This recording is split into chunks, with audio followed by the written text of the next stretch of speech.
وہاں سے انہیں نئے سر کچھ خطابات شروع کیے جا رہے ہیں جو تاریخ سال کے لیے اور شریعت انفارمیشن سے حاصل ہے. تو کل جو خطاب ان کا تھا اس خطاب کی روشنی میں پہلی نشست تھی اور وہ بھی شریعت سے متعلق تھی اور بہت ہی آئلی قوانین کی بنیاد سامنے آئینی قانون کی بنیاد. بہرحال آج ہمارے درمیان مفتی محمد مناب قاسمی صاحب انہیں کے نامزد کردہ راشد نصیر صاحب کے تشریف فرما ہیں اور اس اہم خطاب سے نوازنے والے ہیں. میں ان سے گزارش کروں گا کہ وہ تشریف لائے اور اپنے خطاب سے الحمدللہ رب العالمین والصلاة والسلام على سيد المرسلين وبعد فأعوذ بالله من الشيطان الرجيم بسم الله الرحمن الرحيم. قال الله تبارك وتعالى في القرآن المجيد والفرقان الحميد إنا نحن نزلنا الذكر وإنا له لحافظون. وقال تعالى قل أطيعوا الله وأطيعوا الرسول.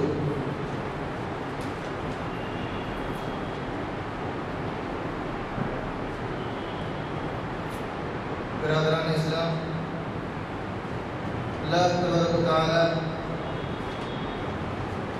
کا احسان ہے ہمارے اوپر کہ اللہ تبارک و تعالی نے ہمیں اسلام کی دولت سے نوازا ہے. ہم اور آپ مسلمان ہیں اور اس پہ ہمیں فخر بھی ہے. کوئی شرمندگی نہیں ہے اس لیے کہ صاحب شریعت نے اسلام کو نازل کرنے کے بعد اس کو ذالک الدین القیم کر کے وضاحت فرمائی. یہ سیدھا دین، اس دین میں کوئی کجی نہیں ہے، کوئی نقص نہیں ہے.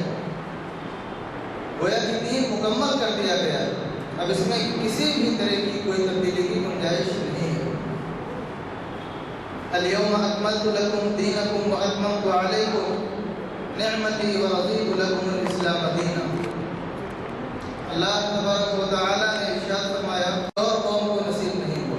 ہمارے نبی جناب رسول اللہ صلی اللہ علیہ وسلم کا جو مقام ہے وہ کسی نبی کو نصیب نہیں ہوا.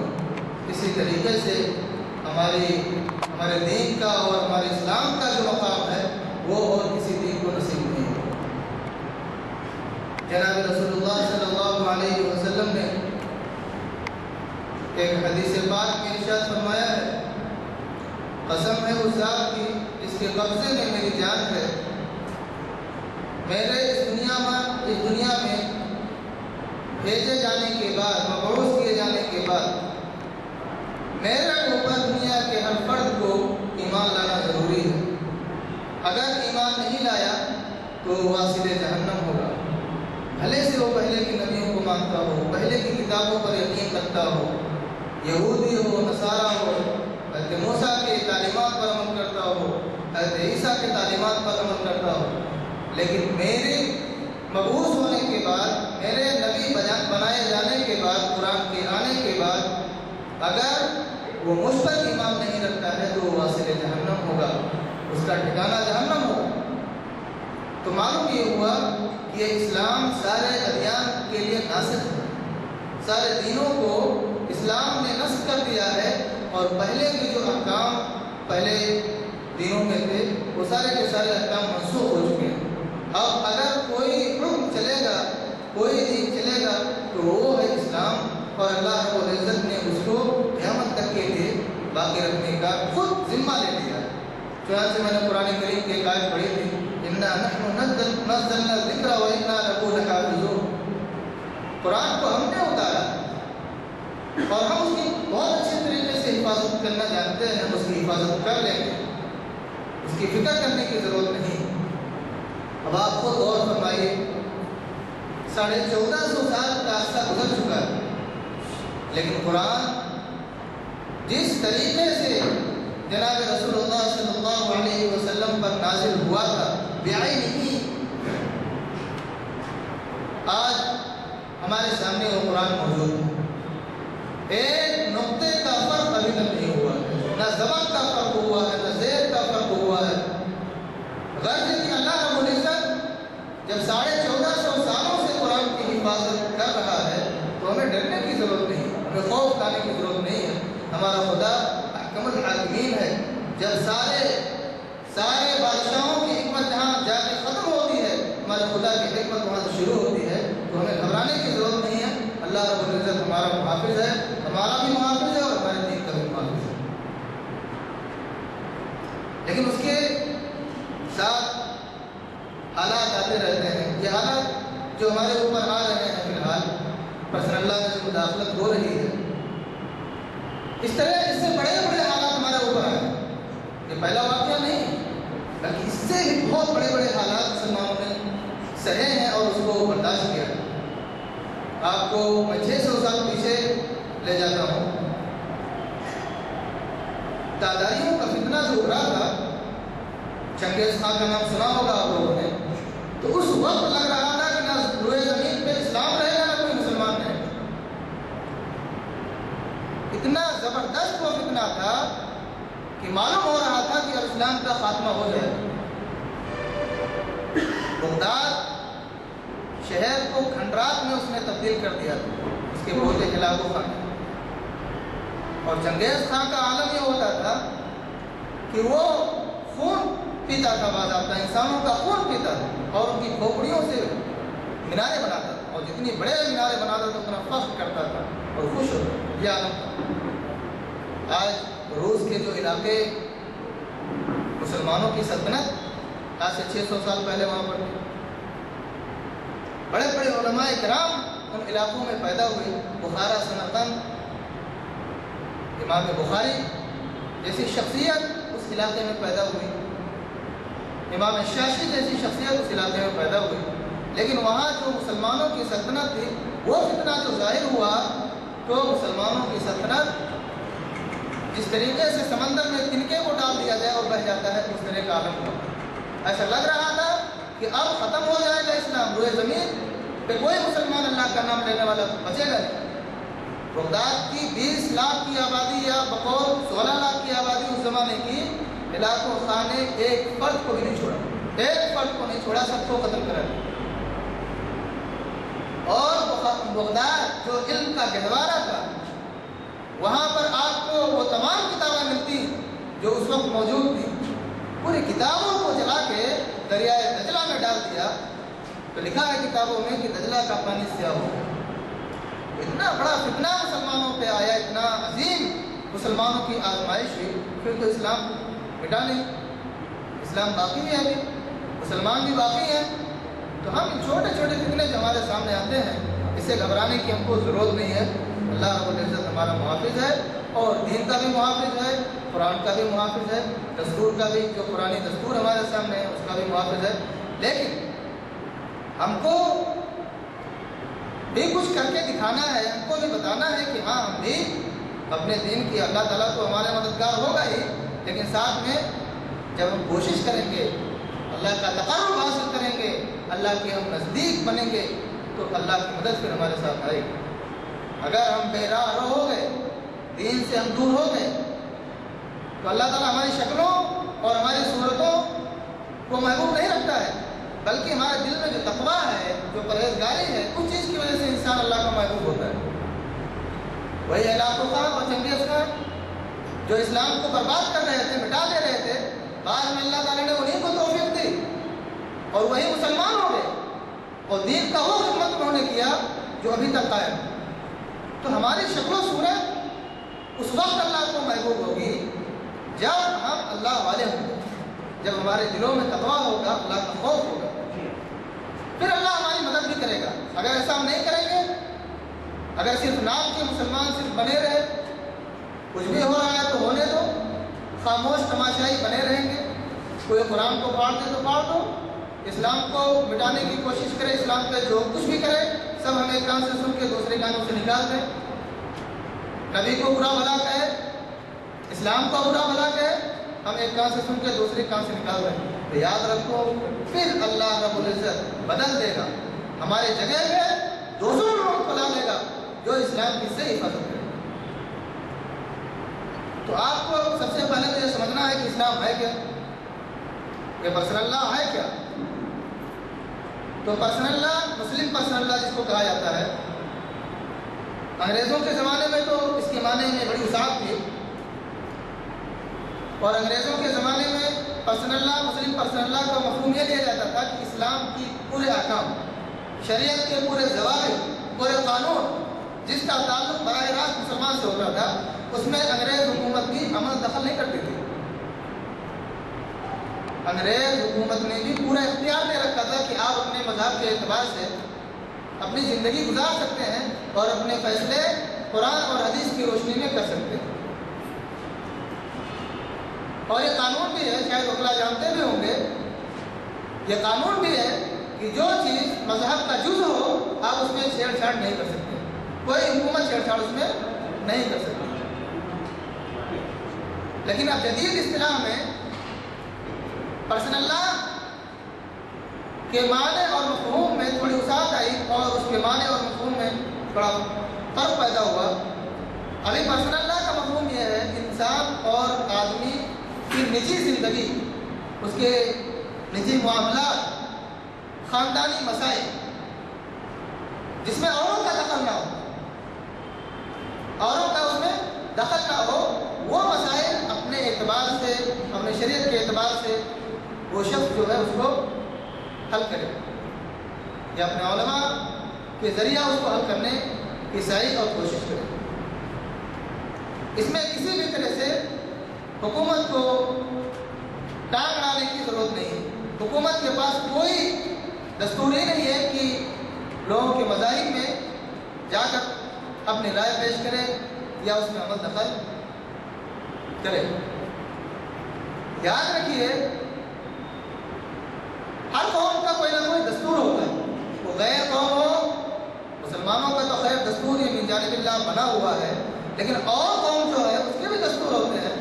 وہ بھی اپنے دستور کے مطابق، اپنے رسم و رواج کے مطابق اپنی زندگی کو گزارنا چاہتا ہے. جب کسی قوم کا آئینی خاندانی دستور جو ہے، جو اس کا قانون جو ہے وہ بند پڑ جائے گا تو یاد رکھیے کہ اس کے مذہب کی روح ہی مردہ ہو جائے گی. اس کے مذہب کے اندر جو جان ہے، جو روح ہے، وہ قوانین کی وجہ سے ہے جو قوانین مرتب کیے گئے ہیں. اور قوموں کے لیے ان قوانین کی اہمیت ہو نہ ہو، جیسے بعض قومیں جو باطل قومیں ہیں ان کے یہاں بھی رسم و رواج ہوتے ہیں، اپنے خاندانی کچھ قوانین اور ضوابط ہوتے ہیں، لیکن چونکہ ان کے ضوابط یا خود بنائے ہوئے ہوتے ہیں، وہ لوگ اپنے طبیعت سے بنا لیتے ہیں، تو لہذا ان کے نزدیک ان قوانین کی کوئی اہمیت تو ہوتی نہیں ہے. اب اس کو بدلو یا رکھو کوئی فرق نہیں پڑتا. لیکن مسلمانوں کے یہاں جو مسلمانوں کے خاندانی قوانین اور ضوابط ہیں، یہ چونکہ کتاب اللہ اور سنت رسول سے مشتق ہے، کتاب اللہ اور سنت رسول سے نکلے ہوئے ہیں، لہذا ان قوانین کی مسلمانوں کے یہاں تو بہرحال بہت اہمیت ہے. اگر اس کے ساتھ چھیڑ چھاڑ کیا گیا تو قطعاً مسلمان اس کو برداشت کرنے والا نہیں. تو جس طریقے سے قرآن و سنت پر ایک مسلمان کو ایمان لانا ضروری ہے، اسی طریقے سے وہ قوانین جو کتاب و سنت سے نکلے ہوئے ہیں اور کتاب و سنت کے ذریعہ ہم تک پہنچے ہوئے ہیں، یا ہی نہیں، اس پر بھی ایمان لانا اسی طرح ضروری ہے. آپ ایسا تو نہیں کہہ سکتے کہ قرآن کی ہم فلاں آیت پہ ایمان نہیں رکھیں گے، فلاں آیت پہ رکھیں گے. آپ قرآن کی کسی بھی ایک آیت کا انکار کر دیں گے تو یاد رکھیے آپ کے کافر ہونے میں کوئی شبہ نہیں رہ جائے، کوئی شبہ نہیں رہ جائے، فوراً اسلام سے آپ خارج ہو جائیں. اب یہ جو ہمارے قوانین ہیں، پرسنل اللہ کے قوانین ہیں، جب ان کا ماخذ قرآن و حدیث ہے، یہ قرآن و حدیث سے مستنبط ہے، قرآن و حدیث سے نکلے ہوئے ہیں، تو اب اس میں رد و بدل کی کس طرح سے گنجائش ہو سکتی ہے؟ تو معلوم یہ ہوا کہ ان آئینی قوانین کا دار و مدار شریعت میں مبنی ہے، اور ایک مسلمان کے لیے مسلمان ہونے کی علامت یہ ہے کہ کہ ان قوانین پر پابندی کے ساتھ عمل کرو۔ اگر خدا نخواستہ اس میں ذرہ برابر بھی رد و بدل کیا گیا، کچھ بھی رد و بدل کیا گیا، تو یاد رکھیے اس وقت نہ ہم مسلمان صحیح سے باقی رہیں گے اور نہ ہی اسلام باقی رہ جائے گا۔ جو ان حضرات کو تکلیف ہو رہی ہے ہمارے ان اصولوں سے، اسلام کے اصولوں سے، اسلام کے ضوابط سے جو تکلیف ہو رہی ہے، اصل ان کا مقصد کچھ اور ہے جو ہمارے سامنے لاتے نہیں ہیں۔ ان کا مقصد بہت پنہا ہے، وہ آپ سمجھ ہی نہیں پائیں گے۔ بہت غور و فکر کے بعد آپ کو سمجھ میں آ سکتا ہے کہ آخر ان کو ہمارے مسائل میں کیوں دلچسپی ہے۔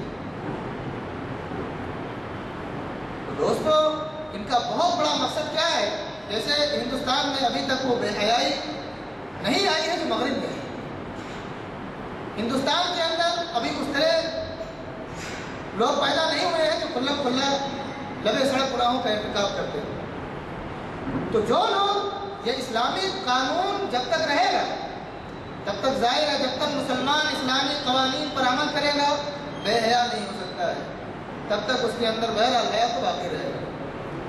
تو یہ لوگ جو پرسنل لا کے قوانین پر اعتراضات کرتے ہیں اور اس کو بدل دینے کی کوشش کرتے ہیں، تو ان کا مقصد صرف اور صرف یہی ہے کہ ہندوستان کی جو روایات رہی ہے اس روایت کو بدل کر مغرب والی روایات کو یہاں پر عام کیا جائے۔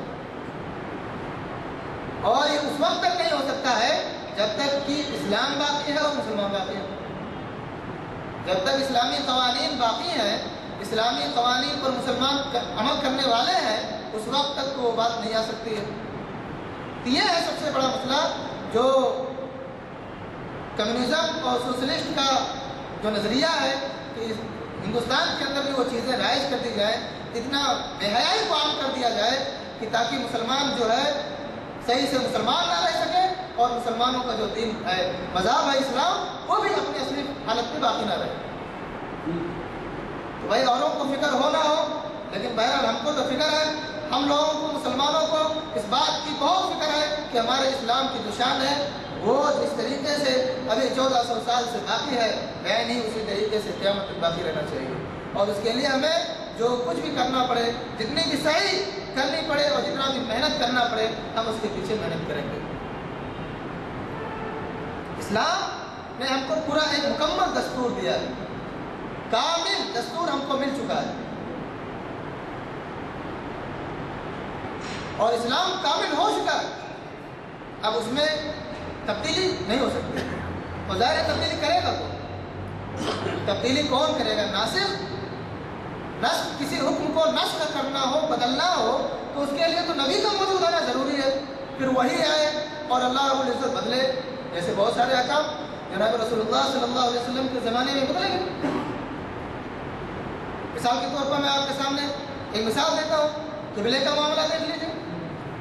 قبلہ پہلے بیت المقدس تھا، حالانکہ آپ کو پسند نہیں تھا، آپ کا دل یہ چاہتا تھا کہ ہم مکہ کی طرف یعنی بیت اللہ کی طرف چہرہ کر کے نماز پڑھیں، لیکن چونکہ اللہ کا حکم تھا کہ آپ کو ادھر ہی چہرہ کر کے نماز پڑھنا ہے، تو آپ نہ چاہتے ہوئے بھی آپ بیت المقدس کی طرف چہرہ کر کے نماز پڑھتے تھے۔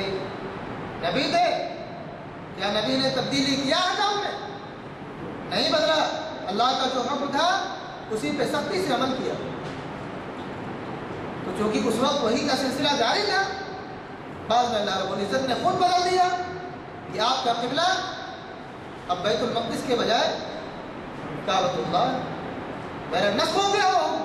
لیکن آج کیسے نسخ ہوگا؟ سوال یہ ہے، اب تو دین کامل ہو چکا ہے، نبی بھی ہمارے درمیان موجود نہیں ہے، تو وہی کس پہ ہے؟ کہ لوگ جو اعتراض کر رہے ہیں انہیں کے پاس وہی آ رہی ہے، کہتے جبریل اب سارے احکامات انہیں لوگوں کے اوپر ڈال رہے ہیں، نبوت کا سلسلہ بند ہو گیا، اب ان کافروں کو سوجی ہے کہ ہمارے اسلام کے اندر دخل اندازی ہے اور ہم کو سمجھائیں کہ آپ کی شریعت میں یہ کمی ہے اور یہ زیادتی ہے۔ ان کو کیا پتا ہے کہ شریعت کیا ہے، شریعت کا قانون کیا ہے، ان کو کیا خبر اس کے بارے میں؟ اب وہ ہم کو سمجھاتے ہیں کہ آپ کے یہاں یہ مسئلہ ایسا نہیں ایسا ہونا چاہیے، یہ چیز ایسی نہیں ایسی ہونی چاہیے۔ اب یہ حال ہو گیا ہے، ابھی تک ہمارے جان و مال کی حفاظت نہیں ہو رہی تھی، ہمارے جان و مال کے دشمن بنے ہوئے تھے اور ہم اس کو برداشت کر لے رہے تھے۔ اب معاملہ آگے بڑھ گیا، اب اسلامی کے دشمن بن گئے پوری طریقے سے۔ آخر لا متا، کب تک ہم ان کے ظلم کو سہتے رہیں گے؟ کب تک وہ ہمارے کو نفسیاتی طور پر ہم کو ٹارچر کرتے رہیں گے؟ دوستو ہمیں بہرحال اس کے لیے کوشش کرنا ہے، لیکن لڑنے بڑھنے کی ضرورت نہیں ہے۔ ہم قانون میں رہ کے، جو قانون ہم کو بتاتا ہے اس قانون میں رہ کے ہم اپنے اسلام کے تحفظ کا پورا حق ہم کو حاصل ہے، اور اس میں کسی طریقے سے ہم کو خوف کھانے کی ضرورت نہیں۔ قانون کے مطابق ہم پوری طریقے سے اسلام کی اور دین کی تحفظ کرنے کے بالکل مجاز ہے۔ دوستو اسلامی قوانین یہ اسلام کی روح ہے، مسلمانوں کی شان ہے۔ ان قوانین پر ہمیں بھی چلنا ہے، اور قرآن و حدیث جو بھی تعلیم دیتی ہے ہم کو اپنی زندگی اسی کے مطابق گزارنا ہے۔ بس اوقات ہم عقل سے سوچتے ہیں تو بہت ساری چیزیں ہم کو بھی سمجھ میں آتی ہیں، ایسا نہیں، ایسا ہونا چاہیے، لیکن دوستو عقل کا ایک دائرہ ہے، ایک حد ہے۔ آپ اپنے عقل سے کہاں پر سوچ سکتے ہیں؟ اب جو چیز صراحتاً قرآن میں حدیث میں موجود ہو تو وہاں عقل کے گھوڑے تو نہیں دوڑا سکتے آپ۔ ایک چیز موجود ہے کہ قرآن میں یا حدیث میں موجود ہے کہ یہ مسئلہ اس طرح کا ہے، مثلا جو آج کل اعتراضات ہو رہے ہیں طلاق کے اوپر ہو رہے ہیں، تعدد ازدواج کے اوپر ہو رہے ہیں، حلالہ کے اوپر ہو رہے ہیں، وراثت کے اوپر ہو رہے ہیں۔ تو یہ مسائل جن کے اوپر آج کل اعتراضات ہو رہے ہیں، ان سارے مسائل کا ثبوت ہم کو جو ہے حدیث سے تو ملا ہی، اور اس کے علاوہ قرآن میں بھی موجود ہے۔ طلاق کے بارے میں جو قرآن میں آیتیں ہیں، اسی طریقے سے تعدد ازدواج کے بارے میں بھی قرآن میں آیتیں ہیں، میراث کے بارے میں بھی قرآن میں آیتیں ہیں، اور اسی طریقے سے حدیث مبارکہ بھی سب کے بارے میں۔ تو ہم کسی چیز کو جو نص سے ثابت ہو، نص قطعی اس کو کہتے ہیں، قرآن کریم کے ذریعے اگر کوئی چیز ثابت ہوتی ہے تو وہ نص قطعی سے ثابت شدہ چیز مانی جاتی ہے، اور اس کو غرض کا درجہ ملتا ہے۔ خدا نخواستہ اگر اس میں تبدیلی کریں، یا کوئی چیز اللہ رب العزت نے جو ہمارے اوپر حرام کیا ہے، جیسے قرآن میں شراب کی حرمت آئی ہے، جوا کی حرمت آئی ہے، انما الخمر والمیسر رجس من عمل الشیطان فاجتنبوہ۔ شراب اور جوا یہ شیطانی عمل ہے، گندا فعل ہے، آپ اس سے بچو، حرام اللہ رب العزت نے کر دیا۔ اب اگر کوئی شخص کہے شراب حلال ہے تو کافر ہو گیا نا وہ۔ اگر کوئی مسلمان یہ کہے کہ شراب جو ہے حلال ہے تو پھر تو کفر میں چلا گیا، اس لیے کہ جو چیزیں دلیل قطعی سے ثابت ہوتی ہیں، قرآن سے ثابت ہوتی ہیں، یا پھر حدیث مبارکہ سے جو متواتر اور مشہور کے درجے کی حدیثیں ہیں، اگر اس سے ثابت ہے کوئی چیز تو اس کا انکار آپ نہیں کر سکتے۔ اگر انکار کریں گے کفر تک پہنچ جائے گا۔ تو دوستو یہ آج کل جن مسائل پر باطل فرقہ اعتراضات کر رہے ہیں، ان مسائل کا ثبوت ہمیں قرآن میں بھی ملتا ہے اور حدیث مبارکہ میں ملتا ہے، تو ہم کس طریقے سے اس میں رد و بدل کر سکتے ہیں۔ اب ایک اعتراض جو یہ لوگ کرتے ہیں طلاق ثلاثہ کا مسئلہ، 3 طلاق میں ایک وقت پڑتا ہے نہیں پڑتا ہے، اس پہ اعتراض ہوتا ہے۔ تو یہ دیکھیے مجتہد فی مسئلہ ہے، یہ مسئلہ مجتہد فی ہے، علماء کرام کا اس میں اختلاف ہے۔ 7ویں صدی ہجری تک تو سب متفق تھے۔ 7ویں صدی ہجری میں علامہ ابن تیمیہ رحمۃ اللہ علیہ نے 3 طلاق کو 1 طلاق مانا، وہاں سے کچھ حضرات نے اس کو قبول کر لیا۔ تو بہرحال یہ مجتہد فی مسئلہ ہے، پڑھتا ہے نہیں پڑھتا ہے۔ امام ابو حنیفہ رحمۃ اللہ علیہ کے ہاں واقع ہو جاتا ہے، 3 طلاق اگر کسی نے کیا تو وہ واقع ہو جاتا ہے۔ ایسے کچھ ائمہ کرام کے ہاں نہیں واقع ہوتا ہے۔ تو یہ مسلمانوں کے ائمہ کرام نے جو بیان کیے یہ مسلمانوں کے اپنے نجی مسائل ہیں۔ اب اس میں کوئی حکومت اور وہ بھی جو اسلامی حکومت نہ ہو وہ ہم کو ہمارے اوپر یہ ضروری کرے کہ نہیں ہونا چاہیے ایسا، تو اس چیز کو ہم نہیں تصور مانیں گے اور اس چیز کو ہم قبول نہیں کریں گے۔ لیکن طلاق کا مسئلہ جو ہے یہ تو ویسے ناپسندیدہ ہے، یہ اللہ کو بھی پسند نہیں ہے، رسول کو بھی پسند نہیں ہے، اور ایک باشعور مسلمان کو بھی یہ چیز پسند نہیں ہے کہ طلاق کی نوبت پائے۔ اللہ رب العزت، اللہ کے رسول صلی اللہ علیہ وسلم نے ارشاد فرمایا کہ حلال چیزوں میں اللہ رب العزت کے نزدیک اگر کوئی سب سے ناپسندیدہ چیز ہے تو وہ طلاق۔ اللہ رب العزت طلاق کو جائز تو کیا ہے، لیکن بہت مکروہ فعل بتایا ہے، یہ فعل ایسا ہے جس کو نہیں کرنا چاہیے۔ اور اس کے اندر فقہاء نے کچھ اصول و ضوابط بتائے ہیں کہ اگر مان لیجئے کوئی ایسی شکل بن گئی کہ اب عورت کو شوہر نہیں رکھ سکتا ہے، کوئی ایسی صورت پیدا ہو گئی، میاں بیوی کے اندر اتنے اختلافات ہو گئے کہ اب نبھنے کی بات نہیں بن رہی، تو قرآن نے کہا فَإِنْ خِفْتُمْ شِقَاقَ بَيْنِهِمَا فَابْعَثُوا حَكَمًا مِّنْ أَهْلِهِ وَحَكَمًا مِّنْ أَهْلِهَا۔ اگر تم دونوں کے درمیان ٹوٹ جانے کا ڈر ہو، شقاق بینہما، آپس میں تم دونوں کے درمیان یہ خوف ہو کہ تم دونوں ٹوٹ جاؤ گے، الگ الگ ہو جاؤ گے، فَابْعَثُوا حَكَمًا مِّنْ أَهْلِهِ وَحَكَمًا مِّنْ أَهْلِهَا، تو ایک بیوی کی طرف سے ایک شوہر کی طرف سے حکم بن جائے اور دونوں بیٹھ کے آپس میں مشورہ کریں۔ یہاں تک شریعت کہتا ہے کہ میاں بیوی سے اگر کوئی بات نہیں بن پا رہی ہے، نہیں سلجھا پا رہے ہیں اپنے مسئلوں کو، تو اپنا ایک حکم بنائیں اور وہ ان کے معاملے کو سلجھانے کی کوشش کریں۔ لیکن اگر وہاں پر بھی نوبت آ جائے کہ نہیں سلجھ رہا معاملہ، تو اب اس سے بہتر کہ دونوں بے راہ رو ہو جائیں، شوہر بھی بے راہ رو ہو جائے، بیوی بھی بے راہ رو ہو جائے، تو اس وقت ایک باشعور انسان نہیں کہے گا کہ بھائی ٹھیک ہے چلو تم اپنی لائف اور اپنی زندگی صحیح طریقے سے گزارو اور تم اپنی گزارو۔ تو فقہاء نے اس کے لیے ایک طریقہ بتایا ہے کہ مان لیجیے اگر طلاق دینے کی نوبت پڑ ہی گئی، ایسا شکل بن گیا، تو اس وقت کس طرح دینا چاہیے؟ تو طلاق کو 3 قسموں میں بانٹا ہے: طلاق احسن، طلاق حسن، طلاق بدعت۔ طلاق حسن یعنی اچھا طریقہ طلاق دینے کا کیا ہے؟ اگر کوئی شخص مجبور ہو کے طلاق دینا چاہتا ہے تو اس کے لیے اچھا طریقہ کیا ہے؟ تو فقہاء نے بتایا ہے کہ اچھا طریقہ یہ ہے کہ 3 طہر میں آپ 3 طلاق دو۔ حیض کی حالت میں نہیں طلاق دینا ہے، طہر کی حالت میں آپ 1 طہر میں 1 طلاق دیجیے، پھر انتظار کیجیے، ہو سکتا ہے معاملہ بن جائے۔ اگلے مہینے میں اگر موقع مل گیا، آپ کو دماغ میں بات آ گئی کہ چلو نبھا لیتے ہیں، تو ہو سکتا ہے آپ کے خیال میں آئے اور آپ اس کو اپنے جامع پہنا دیجیے، اگلے مہینے میں آپ رجوع کر لیجیے۔ پھر 1 طلاق دینے کے بعد دوسرا مہینہ آ گیا، پھر بھی اختلاف ختم نہیں ہوا، تو اب پھر طلاق دے دیجیے طور پہ۔ پھر تیسرے مہینے میں جو طہر آئے گا اس میں اختلاف دیجیے۔ تو اس طریقے سے یہ بہتر طریقہ ہے، اس میں آپ کو بھی موقع رہے گا، اگر آپ رجوع کرنا چاہو گے تو رجوع کر سکتے ہو۔ 2 طلاق دینے کے بعد بھی اگر آدمی رجوع کرنا چاہے تو اس کے لیے نکاح جدید کی ضرورت پڑتی ہے، یعنی طلاق بائن 2 کے بعد طلاق بائن پڑتا ہے، اور طلاق بائن کے بعد نیا نکاح اثر نو نکاح کرنے کی ضرورت پڑتی ہے۔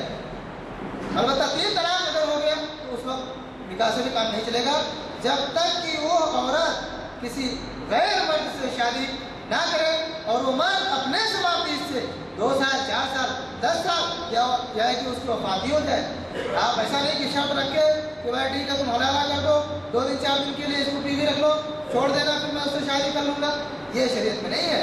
اسی چیز پہ غیر مشرکین جو ہے اور کافر جو ہے اعتراض کرتے ہیں کہ مسلمانوں کے یہاں دیکھیے کتنی بڑا استحصال عورتوں کا ہوتا ہے کہ 2 دن کے لیے بھی شادی ہوتی ہے۔ یہ چیز شریعت میں نہیں ہے، یا آپ خود بنا دو تو آپ کی مرضی ہے۔ شریعت میں کیا ہے کہ اگر عورت کو 3 طلاق پڑ گیا تو اس وقت اب دوسرا مرد جب اس سے شادی کرے گا تو اس کے بعد وہ خود اپنے سماپتی سے اگر چھوڑ دیتا ہے تو یہ پہلا شادی کر سکتا ہے، نہیں چھوڑتا ہے تو کچھ نہیں کر سکتا۔ تو بہرحال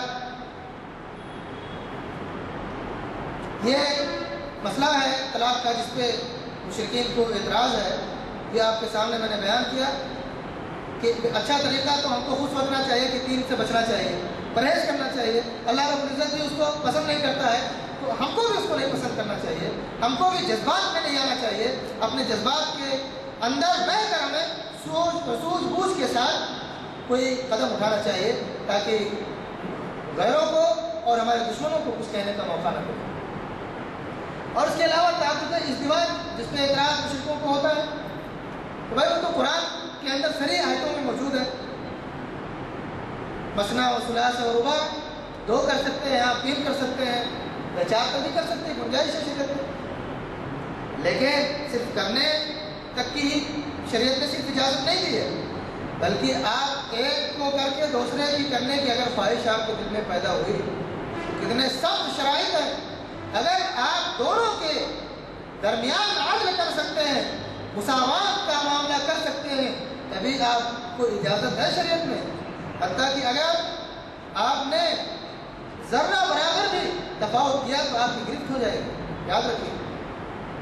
تو یہ تو اسلام نے ہم کو حق دیا ہے مسلمانوں کو، اب اس میں بھی چونکہ قرآن آیتوں سے ثابت ہے، اس لیے اس میں بھی کسی قسم کا رد و بدل نہیں کیا جا سکتا۔ تو دوستو، ہمیں قرآن کریم کے اندر ہمارے زندگی کے پورے دستور ملیں گے، بس یہ ہے کہ ہمیں قرآن کریم کو سمجھنے کی کوشش کرنا چاہیے۔ آپ کے سامنے چند مسائل کی جانب ہم نے نشاندہی کی، ابھی اس کے علاوہ بہت سارے مسائل ایسے ہیں جو بیان کیا جائے تو کافی وقت طلب ہے اور اس میں کافی وقت لگے گا۔ یہ مسائل جس کے اوپر آج کل شور ہو رہا ہے، مشرکوں کو بہت مزہ آ رہا ہے اس میں، ان کو تو صرف دیکھیں، ان کو بدلنے اور نہ بدلنے سے کچھ فرق نہیں پڑنے والا ہے، وہ صرف اپنی روٹی سیکنا چاہتے ہیں، آپ کو مہرا بنا کر وہ اپنے فوائد کی سوچتے ہیں۔ اب فائدہ ان کا کیا ہے؟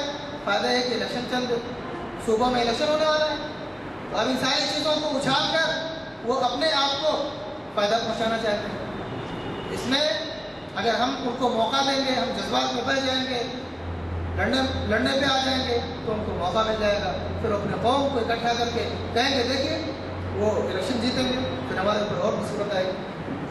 تو ہمیں جذبات میں نہیں آنا ہے، ہمیں اپنے شریعت کی حفاظت قانون میں رہ کے کرنی ہے، اور اس کے لیے مسلم پرسنل لا بورڈ جو صدیوں سے قائم ہے ہمارے درمیان اور وہ اس کی نیابت کر بھی رہے ہیں، ان کے وکلاء ہیں جو مقدمے کو حل کرتے ہیں اور اس کو سلجھاتے ہیں۔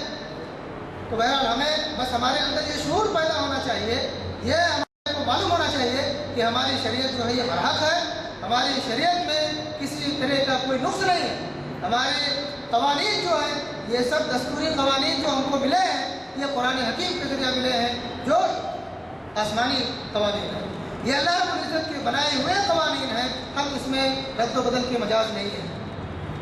کسی بھی طرح سے قرآن قوانین جو ہمارے سامنے موجود ہیں، غیر تو چھوڑ دیجئے، اگر ہم مسلمان بھی اس کو بدلنا چاہیں تو نہیں بدل سکتے، اگر ہم قرآن کے احکام کو بدلنا چاہیں تو ہم قرآن کے احکام کو نہیں بدل سکتے، تو ہم نہیں بدل سکتے تو ہمارے احکام کو دوسرا کیسے بدل سکتا ہے، یہ سوچنے کا موقع۔ اور یاد رکھیے، یہ قوانین جو ہمارے اسلامی ہیں اور ضوابط جو ہمارے ہیں موجود، جب تک یہ لوگ قائم ہیں، جب تک یہ قوانین قائم ہیں، یاد رکھیے اسلام میں تشخص اسی وقت تک قائم ہے، ورنہ وہی حال ہمارا بھی ہوگا جو اندلس کے مسلمانوں کا ہوا، ہمارا وہی حال ہوگا جو روس اور چین کے مسلمانوں کا ہو رہا ہے، ان کا تو پتہ ہی نہیں چلتا ہے کہ یہ مسلمان بھی ہیں، اس لیے کہ وہاں پر نظام چینج ہو گیا اور وہاں پر کمیونزم کا جو نظام لاگو ہوا اس پہ سارے لوگوں کو عمل کرنے کا دستور بنایا گیا، تو لہذا مسلمان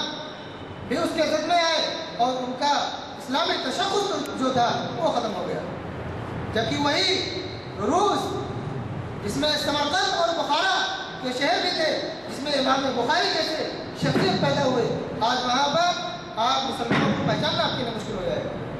تو دوستو، ہمیں اگر اپنی اسلامی تشخص کو برقرار رکھنا ہے تو اس کے لیے ہمیں خود سختی سے اپنے اسلامی قوانین پر عمل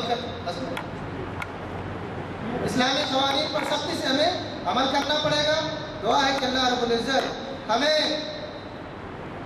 قرآن کے اوپر صحیح طریقے سے عمل کرنے والا بنائے، جناب رسول اللہ صلی اللہ علیہ وسلم کے احادیث مبارکہ پر عمل کرنے والا بنائے، اور یہ جو طرح طرح کے فتنوں کا ظہور ہوتا ہے، اللہ رب العزت ہمیں اس سے ہماری حفاظت فرمائے اور ہم کو بچائے۔ وآخر دعوانا الحمدللہ۔ سوالات کرنے ہیں تو یہ ممالک ہمارے نمونہ تھوڑا ہے۔ ان ممالک کو ہم اپنا آئیڈیل نہیں مانتے ہیں، ہم اپنا آئیڈیل جو مانتے ہیں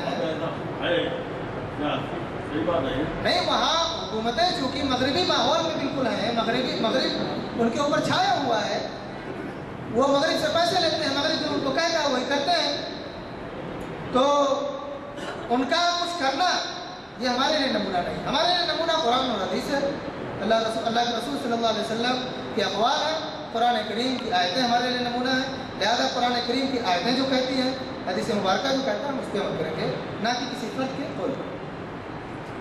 جواز پیش کر کے متاثر کیا گیا ہے اسلامی قوانین کو، تو مجھے واقعہ یاد آیا جو آپ کے لیے بھی دلچسپی کا باعث ہوگا۔ میں نے 1973 میں ہندوستانی وفد کے ڈیلیگیٹ کی حیثیت سے روس کا دورہ کیا تھا، امن کانفرنس میں۔ ہمارا پہلا جو اسٹاپ تھا وہ تھا تاشکند۔ دہلی سے جب بڑھے تو تہران پہ پیٹرول لینے کے لیے ان کا پلین کو وہاں سے تاشکند میں وہاں کے روس کے سب سے بڑے عالم جو تھے ضیاء الدین بابا، وہ ڈیلیگیشن کو لینے کے لیے، اور اس ڈیلیگیشن میں چند ہی مسلمان تھے جس کو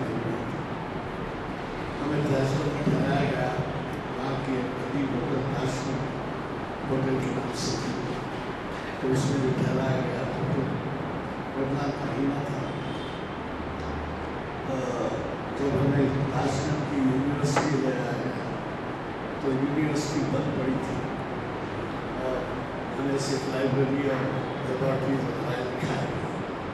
تاشکند کی یونیورسٹی جو تاشکند شہر ہے کے سے بہت معاصر درمیان سے ندی بہتی ہے، جیسے ہم اسی طریقے سے پرانا شہر ہے، وہ نیا شہر ہے، یونیورسٹی ہے بستی کے باہر۔ یونیورسٹی جب لے گئے تو جب سب بند تھا، لائبریری والا تو میں نے پوچھا کہ طالب علم چھٹی اور رمضان کی وجہ سے شاید یونیورسٹی بند ہے، تو مجھے جواب ملتا ہے، عظیم نامی میرے انٹرپریٹر تھے ترجمہ کرنے والے، وہ جواب ملتا ہے مجھے کہ سر یہ رمضان کی وجہ سے بند نہیں ہے، بلکہ یہاں پر کپاس کا موسم ہوتا ہے تو اسٹوڈنٹس کو کمانے کا موقع ہوتا ہے، تو بند ہے یہ کپاس، کسانوں کی مدد کرنے گئے ہیں کپاس چوری کی۔ تو میں نے کہا پھر بوز ہے، اب اس کا جواب دیکھیے آپ جو بولے ہوئی، اس کا جواب ہے سر ہم سوشلسٹ نظریات کے لوگ ہیں، رمضان کی کچھ اور نہیں بتا، سوشلسٹ نظریات کے لوگ، اب آپ سمجھ جائیے مطلب کیا ہے۔ تو یہ جو متاثر ہوئے باہر یہ سب کرنے کے باوجود جیسے وقت کے سامنے کہا اللہ کا فضل قائم رہا، اور وہی سارا روس کئی ٹکڑوں میں بڑھ گیا، اور ٹکڑوں میں بڑھ کے وہاں پر جو ہے اسلامی حکومتیں جو جن کے نام لینا چاہیے، ازبکستان، تاجکستان، ترکمانستان، فرانس، تو یہ جو ہے خدائی قانون کے خلاف ورزیوں کے نتائج روس کا بنتے ہیں۔ میں دعا کی بسم الله الرحمن الرحيم ربنا آتنا في الدنيا حسنة وفي الآخرة حسنة وقنا عذاب النار اللهم أنت السلام ومنك السلام وإليك يرجع السلام رب اجعلني مقيم الصلاة ومن ذريتي ربنا تقبل دعاء ربنا اغفر لنا ولإخواننا الذين سبقونا بالإيمان ولا تجعل في قلوبنا غلا للذين آمنوا ربنا إنك رؤوف رحيم اللهم إنك عفو كريم تحب العفو فاعف عنا يا كريم يا حي يا قيوم برحمتك نستغيث الہ العالمین۔ آج مسلمانوں پر چاروں طرف سے فتنوں کا ظہور ہو رہا ہے، الہی اسلام کو اور مسلمانوں کی حفاظت فرما، الہی قرآن کریم کی تو حفاظت فرما، الہی قرآن کریم کے اوپر جو اعتراضات ہو رہے ہیں الہی قرآن کریم کی اور اسلام کی حفاظت فرما، الہ العالمین مسلمانوں کے اندر اتحاد و اتفاق پیدا فرما، مسلمانوں کے دلوں میں ایک دوسرے سے محبت کرنے والا بنا، الہی مسلمانوں کے دلوں میں ایک دوسرے کی محبت پیدا فرما دے، عطا فرما دے۔ الہ العالمین ہم گنہگار ہیں، گناہوں کے مجسمے ہیں الہی تو ہمارے گناہوں پر پردہ ڈال دے۔ الہ العالمین ہمارے خطاؤں کو تو معاف فرما دے۔